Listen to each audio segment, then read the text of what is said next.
Vault of Stars. The Exodus Protocol. Before the silence, there was the scream.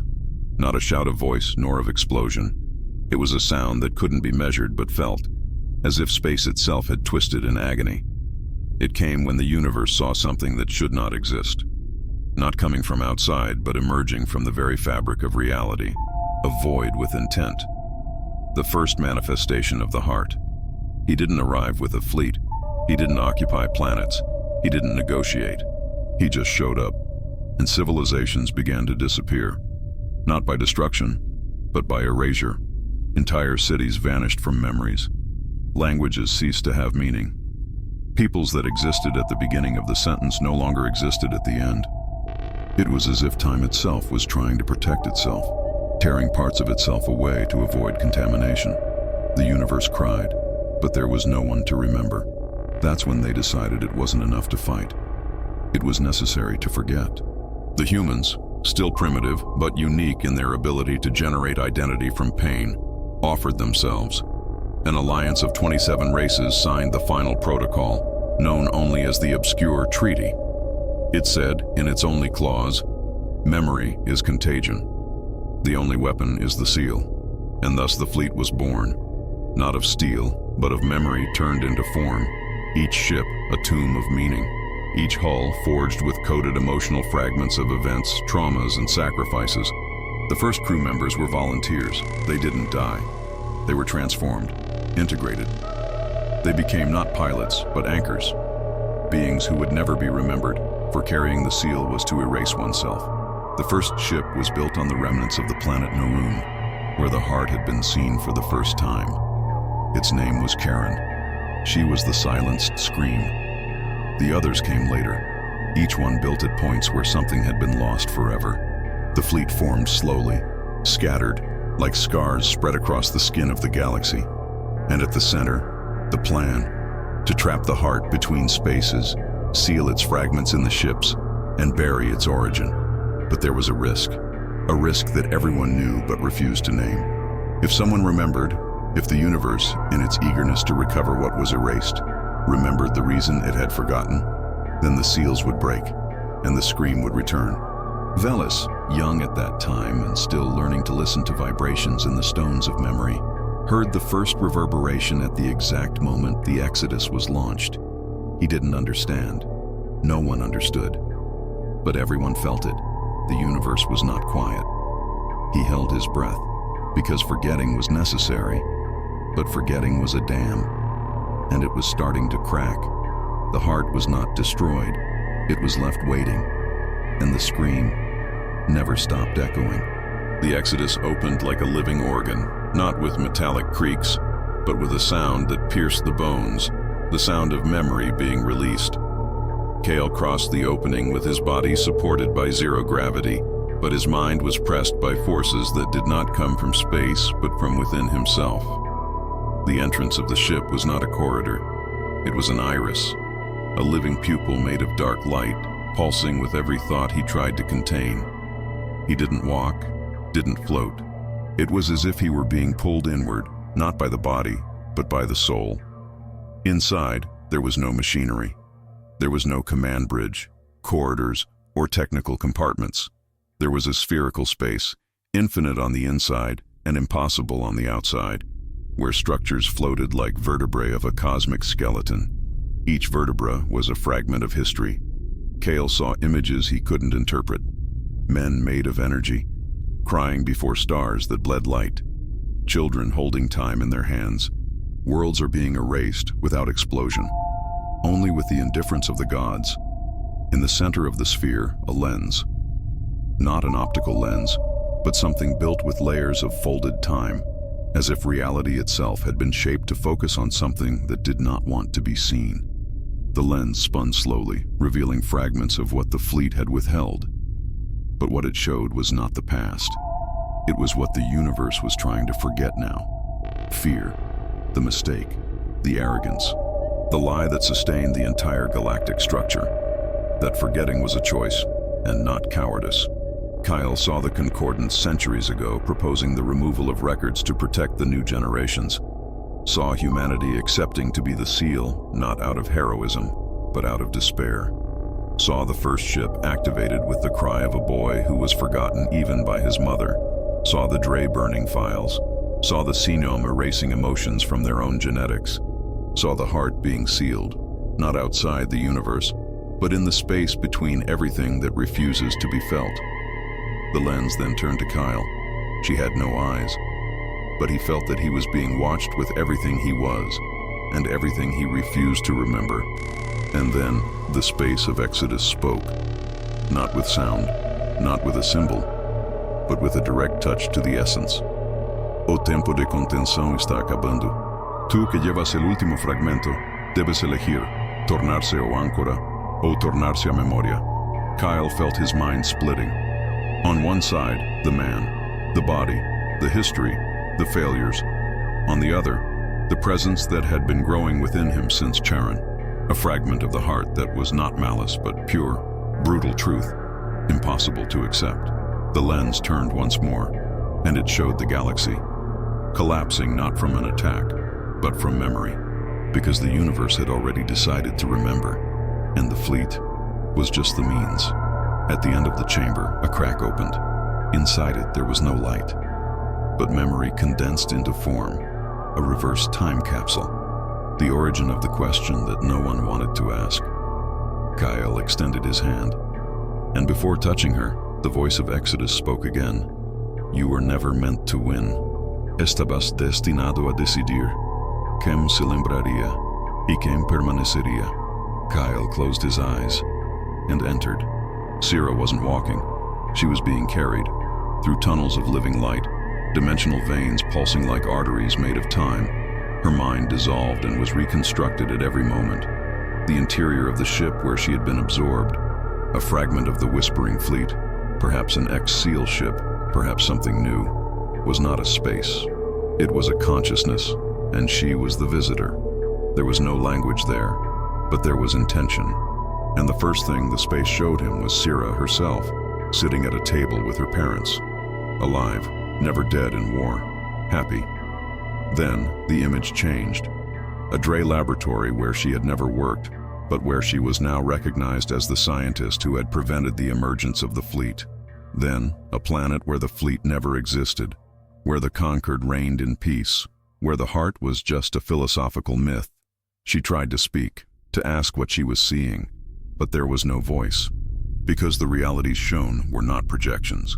They were real possibilities that had been aborted, realities that the universe chose not to live, and now they were there, preserved, carried by the fleet not as a threat, but as proof of everything that was refused.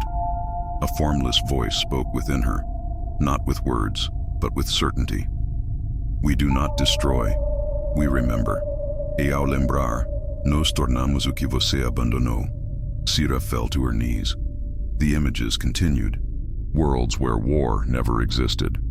Civilizations that thrived because they never forgot their origin. A universe where the heart was confronted and defeated. But in all those futures, something was common.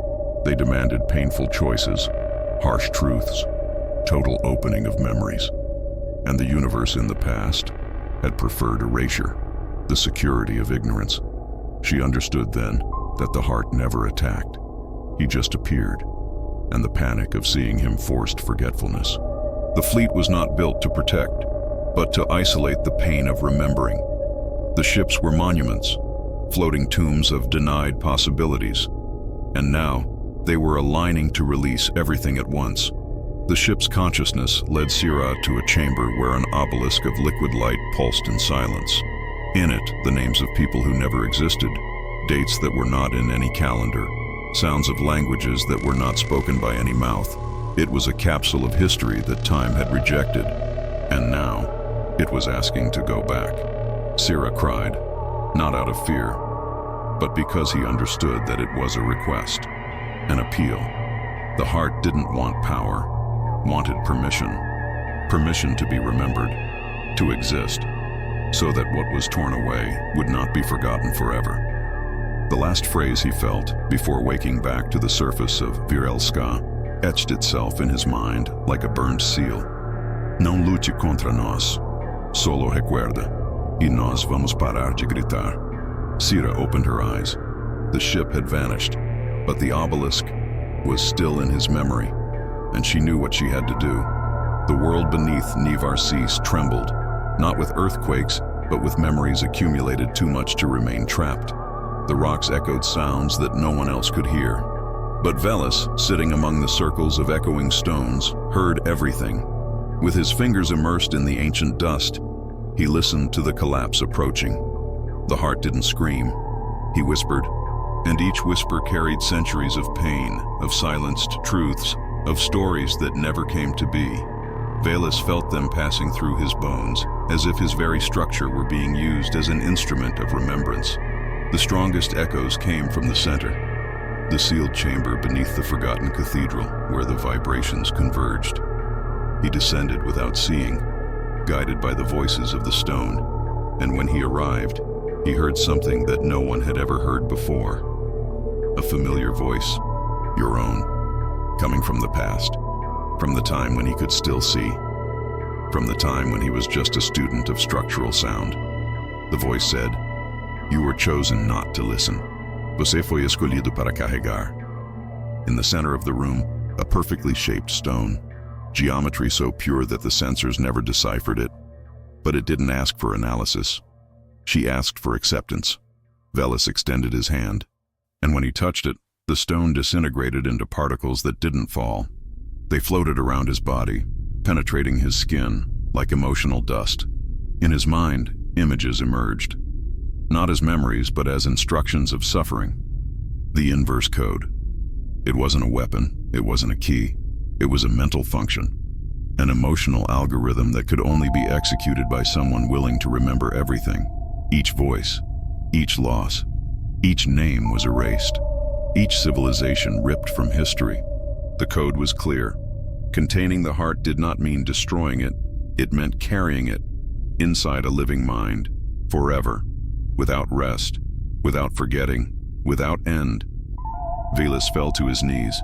Blood was running from his ears, but he smiled, because now he understood. The fleet had done everything it could. Kyle, Sira, and Torin, they all had their roles, but he, the blind one, the one who only listened, had been shaped for the end. If he accepted, if he integrated the inverse code, he would become the receptacle. The last seal, a human seal, but without a ship, without armor, just a memory, and so the heart would stop.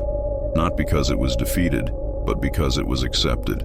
The last vibration echoed through the ground, saying only, "You will not survive, pero permanecerás." Velis nodded, "Then let it be me," and the stone exploded in silence. The Concorde was dead. What remained of their advice was nothing but shadows hiding in bunkers of reality, safe zones where the truth could not reach them. The older civilizations had plunged into silence, others had disappeared, and the newer ones screamed in despair for not understanding what they were facing. But Torin Veldran did not flee. He flew straight to the core of the old diplomatic ring of Kel-Tar, now empty, except for ghosts of debates and chairs slowly spinning in the void.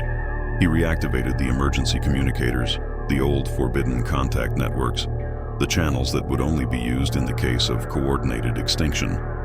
And for him, this moment had already surpassed that. He sent the same message to all the surviving species, not with promises or requests. Just one sentence. "You do not need to understand. Sopralimbrar." 7 responded, the most unlikely ones. The Evelyn, who lived among black holes, said they had dreamed of a sound since the birth of space. The Nares, who communicated through thermal vibration, responded in pulses. The Sarakai, who had no eyes, sent shadow patterns. And the Dre finally emerged with the confirmation that their libraries had begun rewriting books on their own. They agreed to meet. In the center of Kel-Tar, Torin gathered them in a translucent dome. There were no guards. There was no protocol. Just him and what remained of hope. He activated a recording that Sira had sent. The memory projected by the city ship. The echoes of futures that never happened. Everyone saw. Some cried. Others broke down. But no one could deny it anymore. The heart was the answer to everything that had been erased. And now, he wanted to exist once more. Torin then spoke for the last time as a diplomat, and for the first time as a witness. You think this is the end? That the fleet is the collapse of everything that has been built. But it's the opposite. The fleet is what we build with our denial, with our cowardice. The heart doesn't want power. He wants a place, memory. We expelled him from history, and he returned to remind us. Now we have a choice. Either we keep trying to kill him with forgetfulness, or we unite and let him exist within us. There was silence. Then, one by one, the leaders accepted, not because they trusted, but because they had lost the right to doubt. The last alliance was forged there without signatures, without treaties, just with presence. They connected through mental networks of time and vibration, and they said the same thing together. Que a verdade venha. Let us remember. E permanecer. Torin smiled for the first time in many cycles, because finally they were no longer fighting against the past. They were making space for it. And maybe, just maybe, that would be enough. Space stopped obeying. Time hesitated. The silence, which was once a consequence, was now the sound of something approaching. The heart did not explode. It didn't emerge with light or screams. He simply appeared. In the center of the fleet, surrounded by the living spiral of the seal ships and the full opening of the Exodus, he took shape, but not a single form. For each civilization that saw it, it looked different. For the Xenom, he was the first memory of pain. For the Dre, it was the unwritten library. For the Nores, it was the warmth before the word. For humans, he was a choice. He didn't speak. He offered. To every mind that reached it, the heart showed not the end, but what could have been. A universe where there was no war, where each civilization lived its fullness, where the wrong choices were not made. And the most devastating part, all of that was real. Unimagined possibilities, but aborted. Future versions of the present, alive, complete, waiting for just one act: acceptance.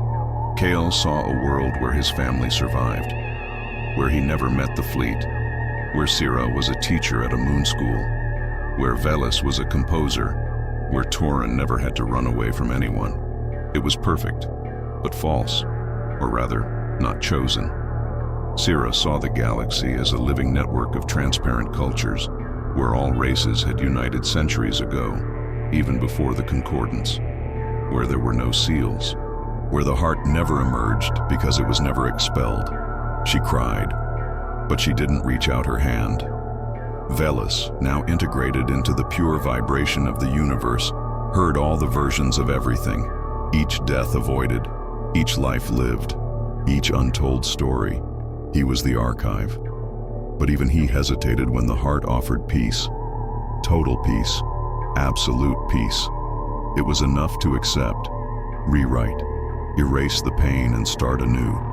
But they knew it was a lie, not a cruel lie, but a gentle lie. An illusion built with love. And like any illusion, it destroyed what had been real. The heart now floated before them, a sphere made of fragments of everything the universe chose to forget. He didn't ask for forgiveness. He asked for space, a place in the mind, a place in history, a place to exist without being fought. Kyle, with the final fragment pulsing within him, felt that the decision was approaching. He was the last seal, the bearer of the choice. And the heart knew that. He approached Kale, not physically, but completely. The universe around dissolved. There was only Kale and him, memory and remembrance, truth and fear. And the question came for the first time as sound. Will you carry me? O você vai me apagar de novo? Kale looked at what he could have had. For what could be, for what it never was. And with teary eyes he replied in a low voice, remembering hurts, but forgetting is what killed us. The heart stopped, and the universe waited. The heart awaited, not in a hurry, not with a threat, just presence. He didn't pulse, but everything around him beat in the same rhythm. Kyle felt his own breath synchronize with that thing that was neither creature nor machine nor concept. but what remained of everything the universe could not bear to carry. Before him, there was no light. There was condensed memory, a fragment of time, emotion, identity, and regret trembling like a drop about to fall. Sierra was calling his name from outside the formation. Torin tried to hold her back. Velis was just listening, sitting, as if he already knew what was coming. And Kale remained still, because he understood now. The heart no longer needed to win. He just needed to be remembered by someone who wouldn't reject him. He was the fossil of the galactic consciousness, and Kale was the last organism capable of sustaining it. The voice returned, not as a whisper, but as a presence in the spine. I do not want to destroy. Quiero permanecer. Mas no posso permanecer sem ser carregado. Kyle saw his entire life before him, not as images, but as a beam of raw emotions. The mistakes, the silences, the fears. Each memory he had avoided, every person he forgot, each choice in which he hid. He saw himself, and at the same time saw everyone. All species, all the wars, all the memories were deleted by decree. Everything there, waiting for a body to land on. And the heart offered, not being able to. But wait, the right to remember everything, never to forget, to be forever the receptacle of every untold pain, of carrying the whole truth within oneself. Kale extended his hand. The moment he touched the core of the heart, the fleet stopped. The ships froze. The light retracted. The stars seemed to blink as if they were paying attention. And then, the core disintegrated into particles that did not fall. They entered him. Kyle's mind expanded. Not in strength, but in capacity. He felt every name, every loss, and every lie, not as data, but as pain. He didn't see the universe collapse. He felt the universe trying not to forget. And now, he remembered everything. His body staggered. The skin darkened in areas where the memory was denser. The eyes shone with centuries of unprocessed suffering. But he remained standing, and with a choked voice he whispered, I am the last fossil, and if the universe cannot remember, then let me remember it. The heart disappeared, but it didn't die. He was inside him, and for a moment, for the first time since the first scream, the universe breathed. The fleet stopped. One by one, the stealth ships turned off their pulsations. The lights faded gently, like candles being extinguished by loving hands. The formation around the Exodus began to dissolve, not as a collapse, but as a dissolution. It was as if each ship knew that its function had ended. They didn't explode. They didn't fall. They just let themselves go. The hooves cracked in silence. The organic structures dissolved into the dust of memory. The anchors, which once harbored pain, now exuded peace. The peace that only comes when the memory finds its place. Sierra was observing from the deck of an improvised orbital station. She wasn't crying, but there wasn't a part of her body that didn't vibrate with reverence. What she saw was the greatest truth the universe had ever dared to face. That memory does not need to win. It just needs to be respected. Torin knelt before the last leaders of the last alliance. He didn't speak, he only listened. And what he heard was not applause or thanks. They were conscious silences. As if everyone finally understood that there was no longer any need for war, that the noise of the universe came from its constant attempt to erase what made it whole. Velis, still alive, sitting among the vibrant stone ruins, smiled. The inverse code had been activated. Kale had taken on the weight, and the echo of what he had carried spread in slow waves through space, not as a forced memory, but as a constant presence. A new field had been created, not magnetic, not gravitational, emotional. A field of living containment. Kyle, somewhere beyond the reach of radar, was now the library of what was, what could have been, and what never will be. The Exodus floated alone. There was no crew anymore. It was empty, and yet full, because the Exodus was not just the final ship. She was the synthesis, the eye that had seen the scream and decided to listen to it. The heart no longer manifested itself. It didn't need to. He had been accepted, and that which is accepted ceases to scream. In hundreds of worlds, the whispers ceased. The visions have ended. The unknown words disappeared, but the knowledge remained. The civilizations now knew. They knew that there are things that cannot be forgotten, that history is not made only of what we remember, but of what we choose to carry, even when it hurts. And in every corner of the galaxy, where there were once battles and containment codes, there was now only one type of monument, a simple, nameless black stone, erected in silence. When they asked what it was, the elders would simply say, "It was where we decided to remember," and that was enough. The Exodus hovered motionless in the dark void, without crew, without command, but completely awake. Its interior was a temple in silence. The internal lights had taken on soft tones, no longer the pulsating red of contained pain, but the tranquil amber of acceptance. Each curve of the hull seemed to have aged on purpose, as if time had returned to give it scars. The ship was no longer just a seal. Now she was a witness. Kale was in his chamber, floating within an inverted gravitational field. His body had changed.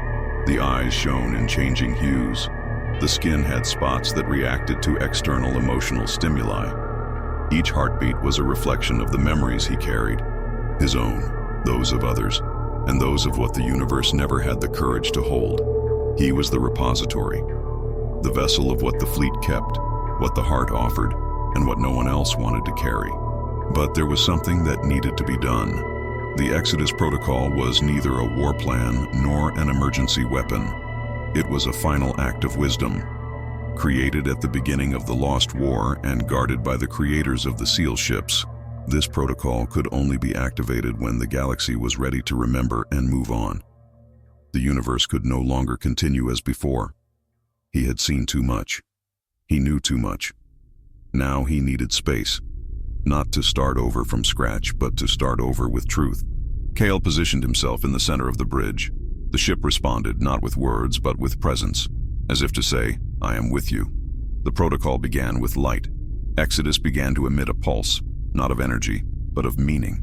It was as if invisible waves were cast through the void, resonating not in matter but in memory. Each planet, each station, and each mind that possessed remnants of consciousness felt it. It wasn't a transmission, it was a touch. People who had lost everything woke up from dreams with stars that cried. Children were born with the feeling of already knowing. The Dre crystals changed color. The living libraries of the Evelyn reopened on their own. And the elders remembered names they had never spoken aloud.